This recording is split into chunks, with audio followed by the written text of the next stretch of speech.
Scotty, what was your takeaway from everything you saw last night?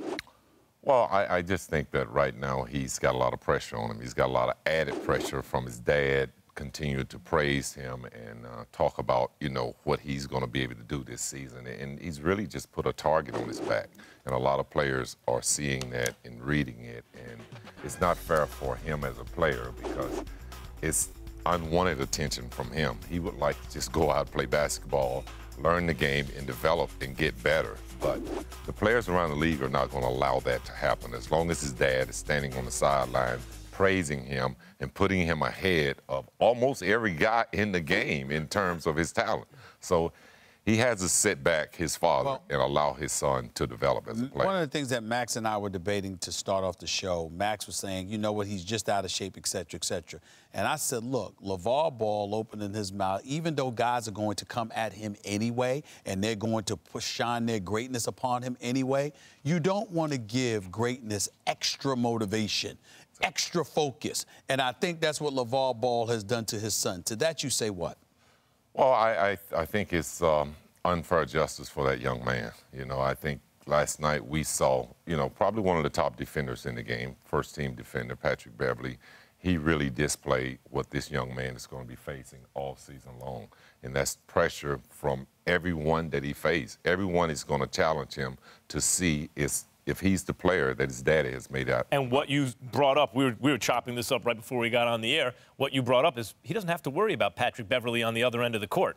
No, and exactly. I mean, last night you saw a player that's pretty much a one-dimensional player in Patrick Beverley. This guy is known for his defensive reputation, not for his offense. When he goes and play against the teams like the Oklahoma, the Houston Rockets, the Golden State, those players are going to destroy him on both ends of the basketball. You want me to tell you what this that situation, Max, you'll appreciate this. What last night reminded me of with Patrick Beverley and what he did to him?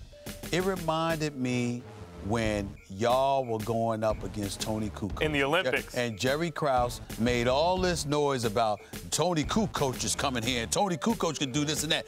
And you and Michael, from what I'm told, was fighting about who took turns going to defend this kid. Right. Y'all wanted him that bad. That's what last night reminded me of with Patrick Beverley, with Lonzo. And that's the kind of experience I think Lonzo Ball is going to go through throughout this season, where you're going to have cats salivating at the chance to get at him. Is that fair? That is totally fair, and I think you're exactly right. And I don't think what Patrick Beverley did last night is going to change. I think it's going to get worse. I think guys realize that this young man is not ready for the NBA game in terms of his physical aspect of the game. Yes, he's talented. Yes, he can see the floor, but the physicality, 82 games, so what can he do? Kukoc wound up a good player, and Lonzo Ball can wind up a good player. Well, Michael Jordan and Scottie Pippen just took his heart, but once he was their teammate, I mean, he didn't have to worry about them. But what can Lonzo do to sort of ward off this onslaught that seems imminent? I think he just has to continue to play through it. Only time gets you better in this game. Weight room? Weight room is truly, and that's what I mean, time. He has to get better physically. He has to get better mentally. I mean, this is a long season. You're going to be met with challenges every night.